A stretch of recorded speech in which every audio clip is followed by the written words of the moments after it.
So ayun, mega love shoutout po sa inyong lahat, Luzon, Visayas at Mindanao. Especially po sa taga Manila, mga Manilinyo dyan. Good morning po sa inyong lahat. So ngayon po, meron lang akong reaksyonan na isang video. Actually, nandito po ako ngayon sa Sabah, Malaysia. Ayan, sa Kota Kinabalu. So ngayon, meron lang po akong reaksyonan na kung saan, bakit nga ba at ano nga ba ang dahilan ng pagbalik ni Yorme bilang mayor ng Maynila? Ito ang pinakamalaking tanong ngayon, mga ka-Manilenyo. So ganito lang po simple lang po yan Hindi naman natin pwedeng pakinggan yung sinasabi ni Congressman Chua na walang isang salita si Isko, sinungaling, sabi daw ni Isko noon na hindi daw tatakbo pagka mayor kasi magre-retiro na daw. Ito simple lang Hindi naman talaga sana si Yorme babalik pagka mayor.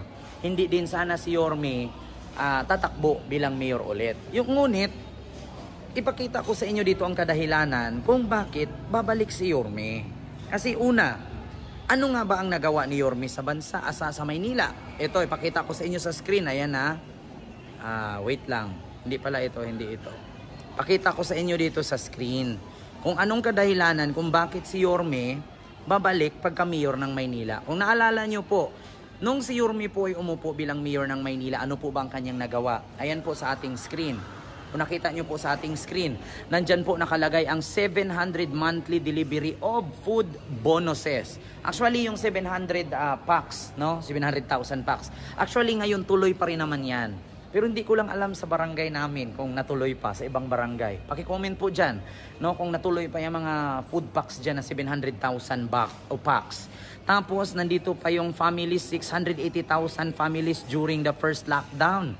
Oo, actually, tapos na yan, pandemic na yan Ang pinakamasakit lang kasi doon, mga kababayan, sa lahat po ng mga nagawa na proyekto ni Yorme, lalong-lalo na yung Plaza Moriones, Binondominium, Condominium, hospitals, elementary schools, lahat po yon natayo. Ang problema lang, pinahalagahan ba? Inasikaso ba? Inayos ba?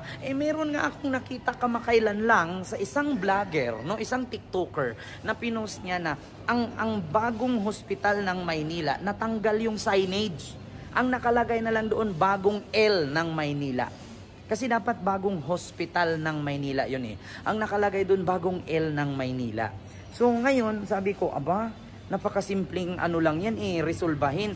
Ibalik mo lang yung natanggal na letra doon sa signage. Hindi magawa. Actually, ilang buwan na yun na nadadaanan nung TikToker na yun, binamasdan kasi niya. Ang pangalan, kahit ngayon, puntahan ninyo, signage ng bagong hospital ng Maynila natanggal. Hindi man lang nadikit ilang buwan na. So, kung yun pa nga lang napakasimpleng bagay, hindi na resolba, hindi na idikit. So paano pa ang problema at hinaing ng mga mamamayan sa Maynila? Pangalawa, bukod dun sa signage na natanggal. Isa yan sa mga rason kung bakit or dahilan na babalik si Yorme pagka-mayor ng Maynila. Kasi napakaraming pinatay yung proyekto ni Yorme na pinabayaan ni Hani. Real talk. Una, sa signage pa lang, nahirapan na silang ikabit. Ikakabit mo na lang. Anong ginagawa ng mga city engineer ng Maynila na mismong signage ng hospital, hindi makabit-kabit, ilang buwan na yung natanggal, nakalagay na lang bagong L ng Maynila. Nawala na yung hospita. Nawala na yung word na hospita. L na lang natira.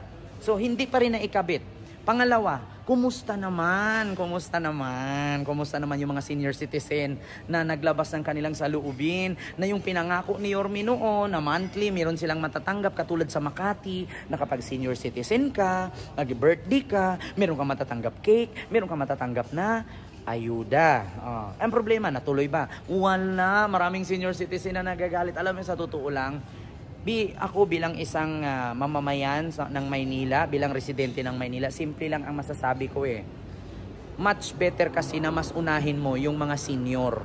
Wala namang sa-isay na unahin mo yung mga, Diyos ko, yung mga hindi pa senior. Kasi hindi pa senior, kayang maghanap buhay yan kayang kumita. May pang-inom nga, may pang-lasing nga, may pang-shabu pa nga yung iba Unahin mo yung senior citizen. Yan ang pinakamalaking malaking points ni Yorme Mas inuna niya yung mga senior citizen, mga estudyante, at mga PWD. Actually, ngayon nung si Yorme ang umupo bilang mayor ng Maynila, simple lang. Ako mismo saksi. Kasi nagtrabaho din po ako sa mga fast food. Meron kaming mga kasamang senior citizen na kaya pang gumalaw, kaya pang kumilos, pero nagtrabaho sa Jollibee, sa Chowking, sa McDo. Pero ngayon, nung si Honey na ang umupo, bakit nawala yun? So isa yan sa rason na kailangan ni Yorming bumalik kasi pinabayaan ni Honey yung kanyang naumpisan. Kung nakita nyo naman yung kwento ni Honey at ni Yorme doon sa vlog. Oh, ate, kayang-kaya mo ba? So ipagpatuloy na natin yung naumpisahan. So pinagpatuloy ba? Hindi. Oh, so pakinggan nyo po dito at panoorin nyo po yung video na ipi-play ko ngayon na nagsalita po si Yorme Isko.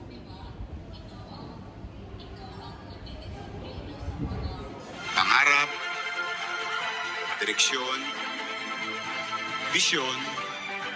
Basta ako gusto ko lang lagi kayo magkaroon ng pangarap, direksyon, bisyon para sa ating mga kani-kaniyang nasasakupan. Lagi ninyong tatandaan ang mensahe ko sa bawat isa sa inyo. Mabasa kayo ng ulan nang dumami pa ang kabutihan sa lungsod ng Maynila. At the end of the day, ang mahalaga, taong bayan, mamamayan. During ni ko is Yorme, maayos po ang pamamalakad.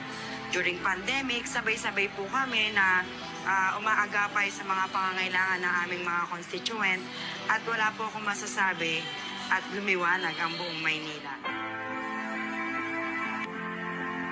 Wala pong kagatol-gatol na sinagot ko ang nagtatanong sa akin kung sino ang pipiliin ko at nakatingin ako sa kanyang mata at sinabi ko, pare, mahal ko kayo.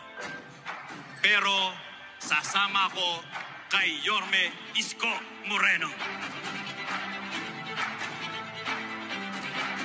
Andito kami para sa kanya sa muling pagbabalik. Yorme, balik ka na.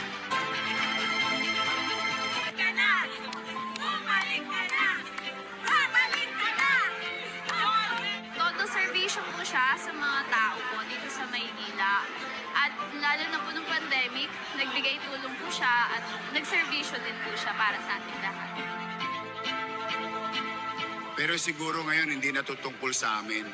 Tungkol na ito sa mamamayan ng lungsod ng Maynila. Kung ano yung nasimulan, itutuloy na natin. Okay ba sa inyo yan? Kausapin niyo yung mga pinakamamahal kong lolo't lola. Pumanatag sila pagdating ng araw, ibabalik natin yung lumang sistema. Mula noon hanggang ngayon, andito kami sa likod mo. At alam namin, ikaw ang pag-asa ng Maynila at pag-asa ng nakakarami.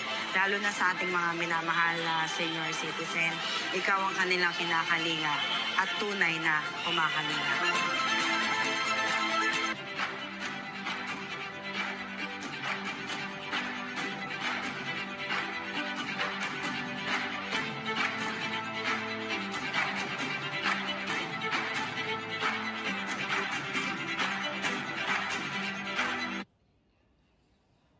So yun po, klarong-klaro po mga Manilenyo.